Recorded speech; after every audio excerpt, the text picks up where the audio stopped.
লালমনিরহাটের মিজান একসময় ছিল সাধারণ এক ছেলে। পকেটে টাকা নেই, সুযোগও নেই, কিন্তু তার চোখে ছিল আগুন, মনে ছিল জেদ। আমি পারব। ভোরে নাস্তার দোকানে কাজ, বিকেলে পড়াশোনা, রাতে স্বপ্নের পরিকল্পনা। এভাবেই দিনগুলো কাটত। চারপাশের মানুষ তাকে অবহেলা করলেও মিজান নিজের বিশ্বাস ছাড়েনি। একদিন অনলাইন কাজ শিখে প্রথম আয় করে, তারপর সেই পথ ধরেই গড়ে তোলে নিজের ক্যারিয়ার। আজ মিজান নিজ গ্রামে তরুণদের অনুপ্রেরণা। তার গল্প বলে, হাল না ছাড়া মানুষকেই সফলতা খুঁজে নেয়। মিজান যখন ছোট ছিল তখনই বুঝেছিল দারিদ্র্য মেনে নিলে জীবন থেমে যায়।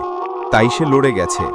পুরানো মোবাইল দিয়ে শেখা, বাজারে পর্দা তুলতে গিয়ে পড়াশোনা চালিয়ে যাওয়া, রাতে লাইট নিভে গেলে মোমবাতির আলোয় লেখা, এসবই ছিল তার বাস্তবতা। কিন্তু মিজানের মন ভাঙেনি। সময়ের সাথে কাজে দক্ষ হয়ে ওঠে, ধীরে ধীরে উপার্জন বাড়ে। আজ পরিবারের সবার দায়িত্ব নিজের কাঁধে নিতে পারে গর্ব করে। সফলতা তার কাছে টাকা নয়, পরিবারের হাসি, নিজেকে প্রমাণ করা আর পথ হারিয়ে ফেলা তরুণদেরকে পথ দেখিয়ে দেওয়া। মিজানের পথটা সহজ ছিল না। ছোট জায়গা, সীমিত সুযোগ, তবু সে থেমে থাকেনি। ব্যর্থতা তাকে ভয় পাইয়েছে, কিন্তু থামাতে পারেনি। দিনের পর দিন শিখেছে, রাতের পর রাত পরিশ্রম করেছে।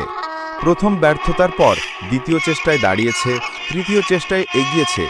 অবশেষে একদিন তার কাজ সবার নজরে পড়ে, আর সেখান থেকেই শুরু হয় সাফল্যের যাত্রা। আজ মিজান নিজের ক্ষেত্রে সম্মানিত একজন কর্মী। সে জানে সফলতা একদিনে আসে না। ধৈর্য, চেষ্টা আর বিশ্বাস, এই তিনেই তৈরি হয় মিজানের মতো মানুষ।